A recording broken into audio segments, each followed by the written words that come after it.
Welcome to The Ethical Stitch, where fashion meets integrity and style gets a conscience. I'm your host, Michelle Alleyne, fashion strategist, educator, and sustainability geek. Let's unravel what it really means to create, shop, and live ethically.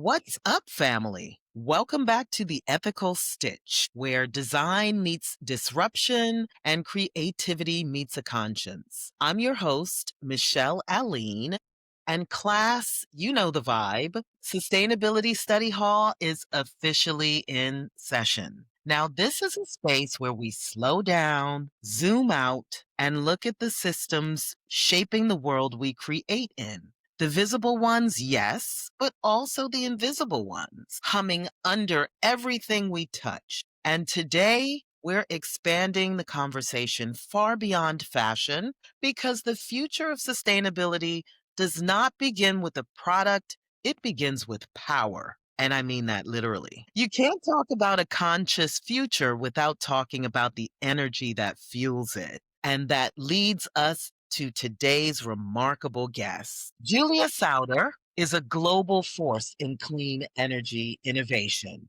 with more than 25 years shaping policy, markets, and the systems that support modern life. As CEO of the Long Duration Energy Storage Council, she's helping architect a future that is reliable, resilient, and genuinely capable of sustaining a net zero world. Julia's not theorizing what needs to change. She is building the change. She is uniting government, leaders, innovators, communities, and industries to rethink what becomes possible when we design energy systems with intention, equity, and imagination. Her work reminds us that energy is not just infrastructure, it is culture. It affects how we live, how we create, how we dream, and how we design the future we all share. So, Julia, welcome to The Ethical Stitch. It is such an honor to have you in the conversation with us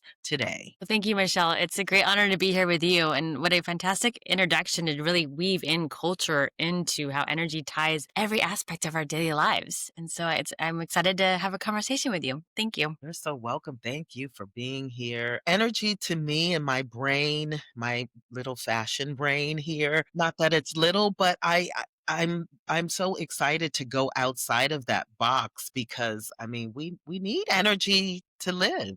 It powers our lives. So I feel like, it's got to be added to the conversation. So again, welcome, welcome, welcome. Julia, for listeners who may not know your story, can you take us back a bit?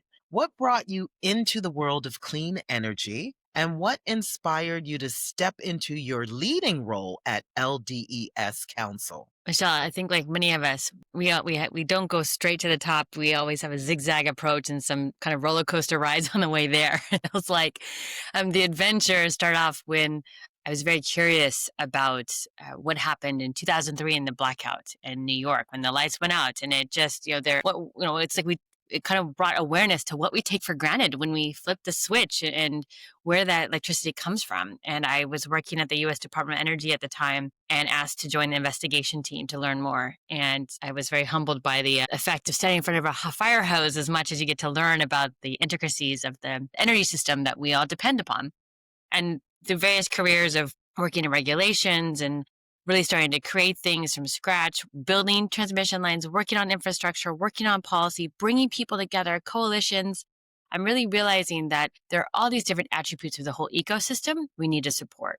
And in the last few years, I started noticing that storage was somewhat in the conversations, but not at every table, and that it was such a key piece to the energy transition as we're trying to decarbonize.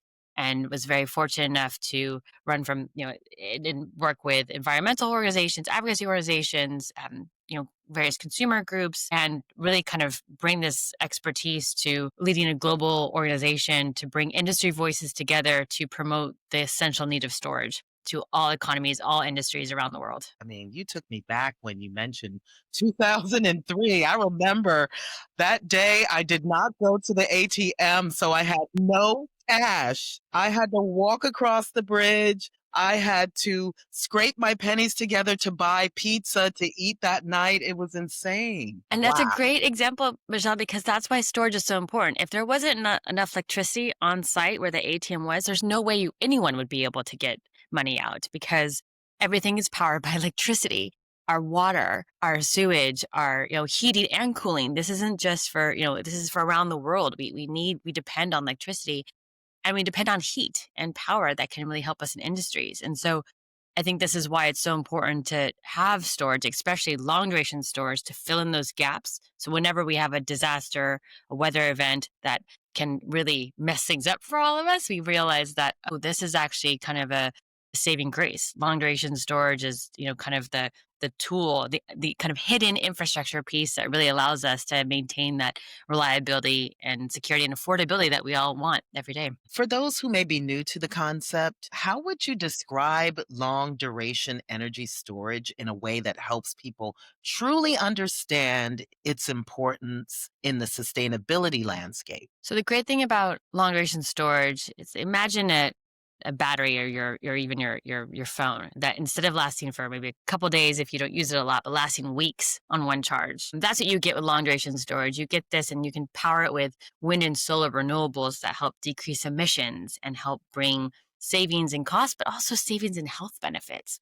And so long duration storage really kind of does provide that whole ecosystem of providing that certainty, that flexibility so that you can have that constant electricity, that constant heat that you need for industry and steam, and that constant cooling when you need your air conditioner on. So it kind of helps you with the ride throughs, ups and downs, and congestion, and really helps just better manage the entire grid system. And so that's why this is so important because we have the tools now to help customers really have the benefits of reliable, secure, affordable, and clean power. Would that ever be more individualized on a smaller, like, person to person basis? Or is that something that is always through the utility, through the city or state? It's both, and we need both. We need both components to kind of plug and play with each other. So individually, yes, there are battery packs that are available for individuals' garages or community centers.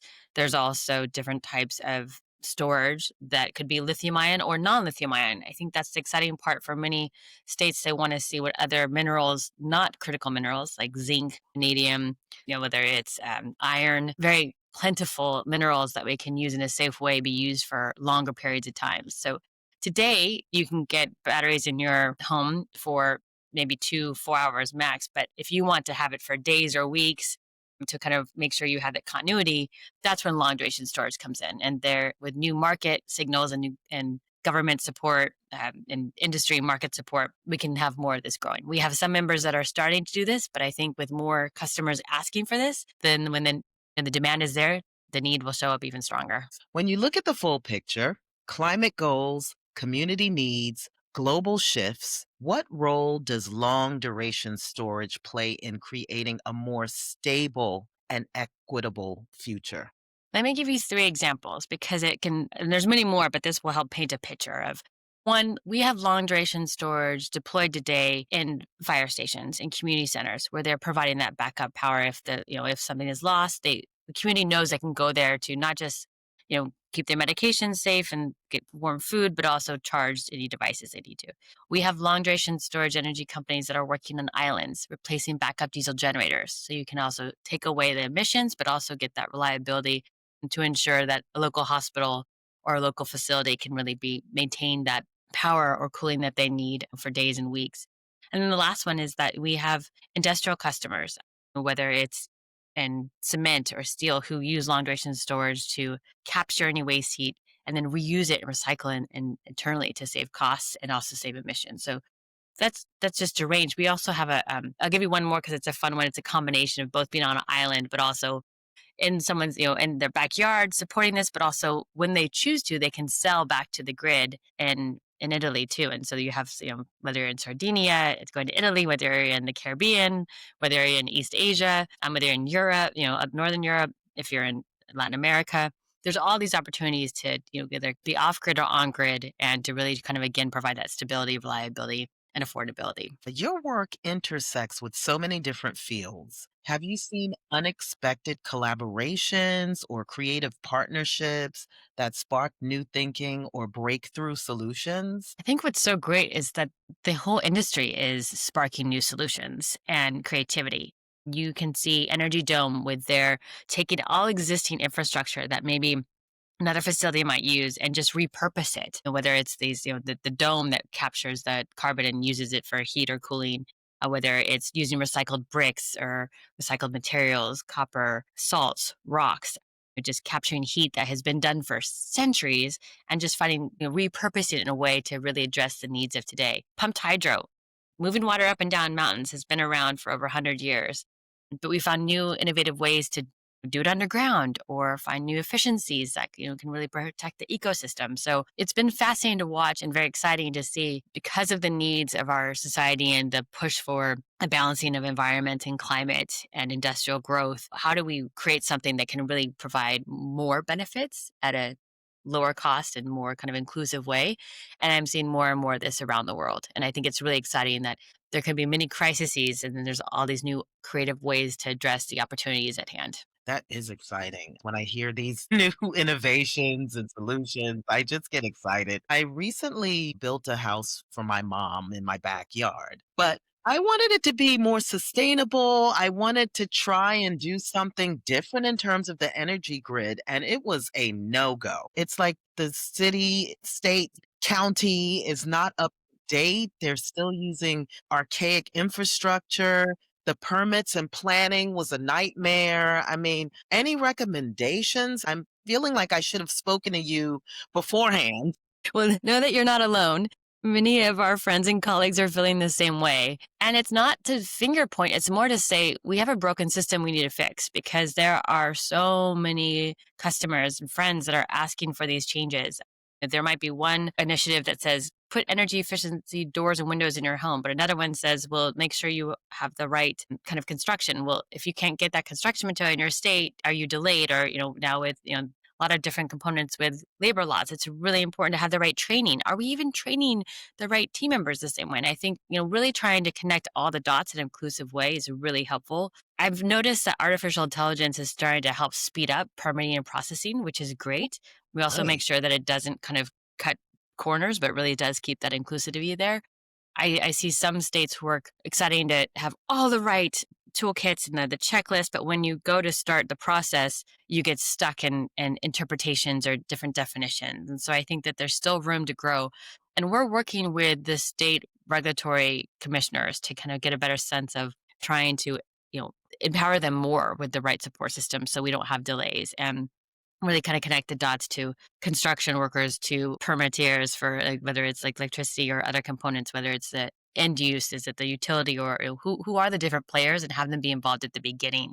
I think it's I always at the end, it's like, oh, wait, I didn't know about this or that. And those delays cost time, and time is precious. And we're trying to show how long duration storage really does help really make the best use of everyone's time and why it's a value add. So the more we're included in these processes and the procedures and kind of market access, the more benefits come to all different types of customers. I feel like many people don't realize how much our daily lives depend on an energy grid. We rarely see an energy grid. Many of us don't even understand it. I'm having problems pronouncing it. So, from your perspective, what would a modern, resilient, human centered energy grid look like? And what steps can individuals take to support that kind of transformation? It definitely would have a lot more long duration energy storage in all the different areas. I think in some ways we're starting to change the narrative by saying we have these strategic reserves where it holds fuels. Why can't we have strategic reserves to hold storage in a variety of ways? Just like you keep your warm sweaters for the winter and you kind of put them in the closet, you bring them back out. Same kind of idea. It's like you have something to pull from for later on. We can have that with our infrastructure. We need to have these transmission lines that help pull resources in from other parts of the country to local areas, but we need a small local grid too to make sure that, the community is all getting the needs they have. And this balancing act is so important. And I really do applaud all the operators managing this.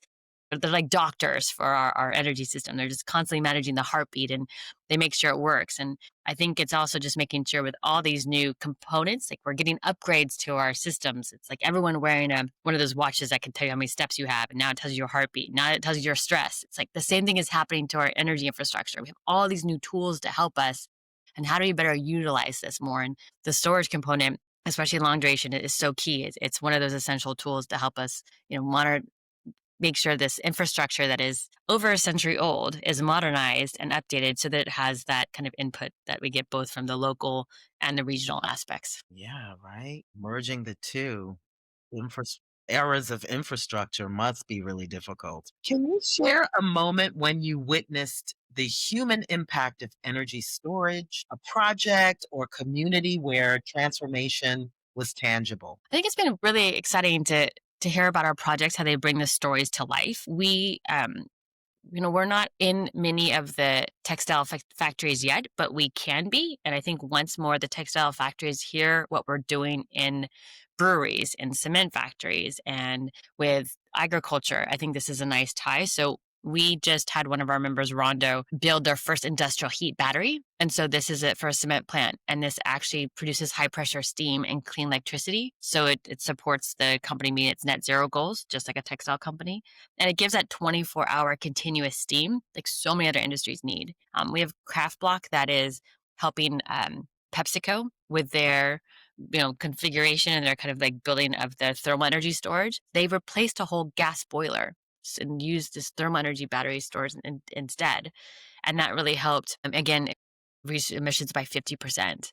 And then this one's always kind of fun. And we have Bren Miller and their thermal battery really helped with the Heineken brewery of helping also create soup. So it's like we have these opportunities. We have our members working in agriculture, fertilizer. We have members working in, I mentioned islands, but you can take this experience and put it into textiles because of all the new sustainable ways. The great thing too, like so many companies are really trying to show how they're themselves are recycling and sustainable. And I think it's that kind of partnership too that also brings added value. But it's great to see people care and that there is hope because people do want to make a difference and they are really trying and that they see there's benefit and honestly there's also economic attributes as well. And so you have both that kind of win-win of environmental and economic savings. Yes, textile companies. Are Yeah. you looking? Yes, we're ready for business. Come sign up. Like scaling new technologies always comes with obstacles, of course. What challenges are you navigating right now, and how is the LDES Council working to move past them? That's a great question. And I think one of the most recent examples is I just got back from Belém, Brazil, from the COP climate negotiations, where the United Nations hosted conversations on sustainability, on fashion, and a whole kind of attribute of a barrier is finance. It always Yeah, comes down to money. And it's always comes okay, down we to have the solutions of long duration storage, but if you want to put it in this one community, is it going to be more expensive because you have to build additional infrastructure? Creative ways and solutions, we can find a partnership. Public private partnerships work really well. So do incentives to, there are a lot of textile companies that are part of various organizations. We Mean Business is another great global organization we work with to look at policies that bring our two worlds together and show that it's a savings to collaborate versus two different processes. We really want to integrate this more. And I think it's the education, awareness, and thought leadership that we're bringing. It's pretty exciting to see a lot of the brands at the UN Fashion Industry Charter talk about what they as needs for the UN climate change goals. And I think 70 plus brands had signed on to the pledge to reach the 1.5 Celsius pathway, which is it's an incentive, it's a target, and it really helps people kind of say, okay, my company can reach this by doing X, Y, and Z. And we want to say, and that X, Y, and Z, here's your initiatives, and here's how long duration storage can help you meet that in a quicker way. fantastic. Yes, it's all about collaboration. It really is. It is. That should be the new normal It because should be. what we're going to have to do, and what we should do, right? Exactly. Yes. It's more fun to do it with friends, Exactly. to work in collaboration. Yeah. So, looking ahead, what emerging technologies or trends within energy storage excite you the most? How might they influence industries well outside of energy? I think there's two areas. One, I'm seeing in Europe with the conversations about flexibility. What does that look like for industrial customers? And then what does that look like at both a federal perspective, what that looks at a state realm? And I get really excited about watching how this partnership aligns with really having the entire European Union really push forward, knowing that they need to be innovative, creative, and then move fast to stay in competition, but also to really protect their citizens and also focusing on the environment. So they really are looking at all the pieces of the puzzle. Then I also say that it's really great to still have data and reports giving examples, and my team was looking at a variety of components in the textile industry. And there's a report on low carbon thermal energy technologies, a 2024 report, where it talks about bankability options. And I think this is good to also tell the financing world, look, there are additional customers that are part of this market that can grow the economy even more. And whether you're looking in Africa, Australia, Latin America, there's huge options. And so I think what's exciting to me is that long duration storage is bankable. It provides solutions for a textile industry and many others, but it also is a kind of a creative way to add another tool to the tool belt versus saying you need to create a whole new process. No, the great thing about this and being innovative is that we are already deployed today and we can be a solution, not even, I want to say tomorrow, but like it's today. You don't have to wait 10 years. This is something that's available today. And that's exciting because I think there's more and more doors being open to this once the realization comes to fruition that there is actually a solution. This is exactly what I need. I need this flexibility. I didn't know this existed. Now I know that it does and I have options. That's fabulous. Woo, I'm excited. I geek out. I'm sorry. I love geeking out. It's the best thing. There's so many different attributes. It's wonderful to learn lots. We always are learning from each other. How does the council engage communities to make sure storage solutions are accessible and beneficial for everyone? It's so important. And it stems from the work I've done the last couple of decades of really making sure everyone has a voice at the table. And if you're not at the table, are you in the room? And if you're not in the room, why haven't we got you in the room? And we need to open those doors. So it's not just it's a whole more kind of broader component. And that's why we've really taken to looking at different stakeholders with different partnerships. In India, we've worked with utilities, both the distribution and the transmission, so both the big and the small systems, and talked to them about what they need. And then worked with them on bringing the long duration storage companies to them to work on solutions. So really kind of getting to the table early to match what the customer needs to what the solution can provide, and really try to have those conversations early to develop the policies together. We've also worked in, whether it's Australia, working with the government officials and customers to kind of also look at the planning. We've been at the planning table. Okay, this is coming in 2 years. This is 5 years. How do we create a market to make this happen?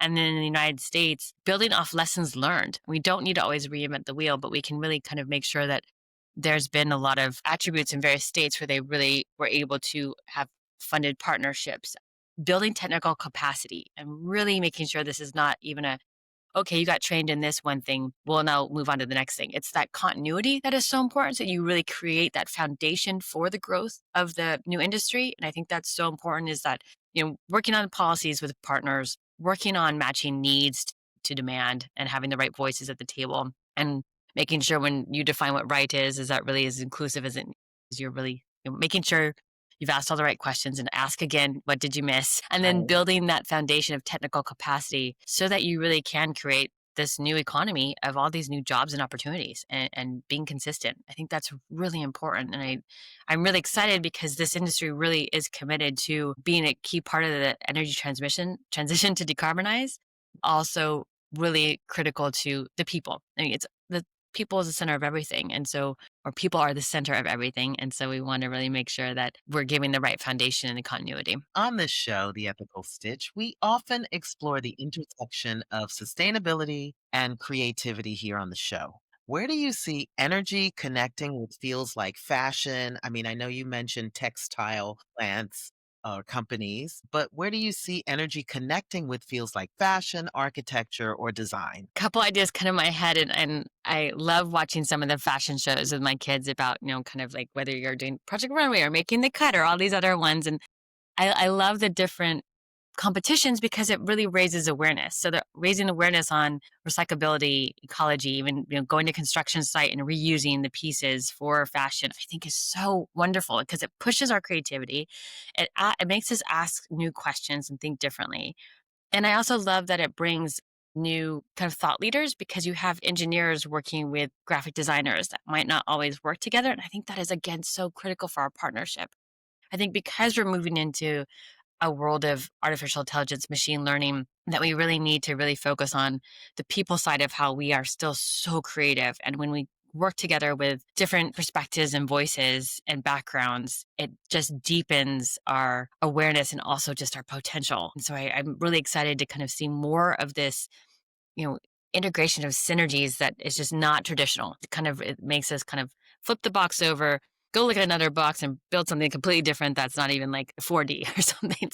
It's really got to push us. And I think that's, instead of getting intimidated, I think this is why this is so empowering, is because all of these components are connected: energy, styles, industry, community, water, heat, cooling. It's all components to like just the basic elements we all need. And I think this is why it's so important to see fashions, which is something we need desperately in our lives to keep us warm or make sure we're cool. Yeah, it continues to grow in an ethical and sustainable way. And that's why we want to really make sure that storage is a part of ensuring that all these different organizations, companies, governments know that they have this solution and they can take advantage of it to really make their goals come true. Yes, I'm on your train. It's a long train. We're going for a long ride. Lots of fun people. For listeners who want to support the transition towards a more resilient energy future, individuals, businesses, creators, what meaningful steps can they take? There's a couple. I think one, come to our website and check out our members and see how you want to get involved. We all have lots of job postings because this is a new industry. So come on over to ldescouncil.com. Also, if you really want to have more storage in your community, ask your local lawmakers and policymakers. And once they start hearing from customers that they want this, then it really does justify the need even more. And then they can see their solutions are available. And even writing to your state legislator or your governor, this is also, they're aware of this. I think when they hear more, it just helps them feel supported to make decisions to be more inclusive and more sustainable. And so we're really happy to help echo and amplify voices where they're saying that we need storage to meet our goals. I feel your enthusiasm in all of this. So I want to ask you on a personal note, what continues to inspire you in this work? What keeps your purpose steady on even challenging days? There are a lot of challenging days. I think it's the way my kids' faces light up when they say mommy's trying to make a difference. Last night my son even asked me, he said, "Mom, if I lived, 15 more years or even when I'm 80, what will the world look like?" And I said, "Gosh, there are so many of us working really hard to make sure that we were setting you up for success so you could take it to the next level." But he also is like, "Mom, it's going to be hard." I said, "It is. Part of the reality is it's hard, but it doesn't mean you're not going to learn and grow through the process." And I think it's also a lot of fun to see family and friends say, "This is what you do. This is what that is." It's kind of these great light bulb moments that are very inspiring that wants you to keep going. And then seeing friends' faces when what you do actually helps bring a new project online that created jobs and saved the environment around and helped create decrease in emissions. Seeing the real numbers bring benefit is so rewarding. I get to work with amazing people. I have a fantastic team, and we all get to encourage each other. And then I think it's really that we all feel like we're passionate about making a difference. And it's kind of a nice blend of being very technical and in the weeds to something that's very policy heavy to just basic. This is something that we need to do to address sustainability. Ugh, yes, love it. You know, Well, applaud thank the you. team. It's Thank a good you. group, and all the companies that are building those technologies. I mean, they're really being creative and being risky and really trying to show like, look, I believe in this too. And they're sticking their necks out there to do this. And I think we're all supporting each other.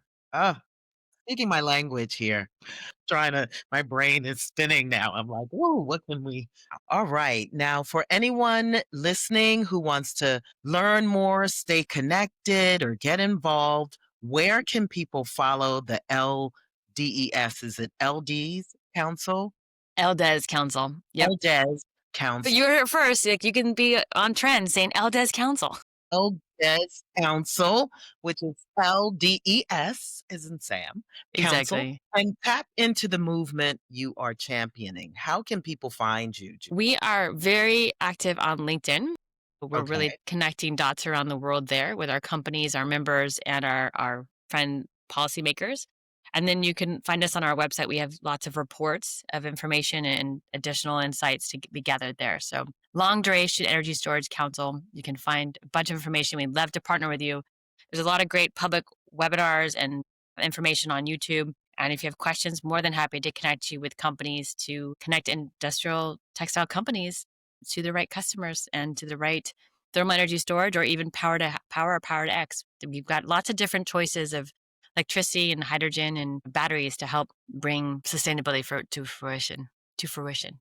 Yes, let's go. We're going. We're already going. So We're we like going.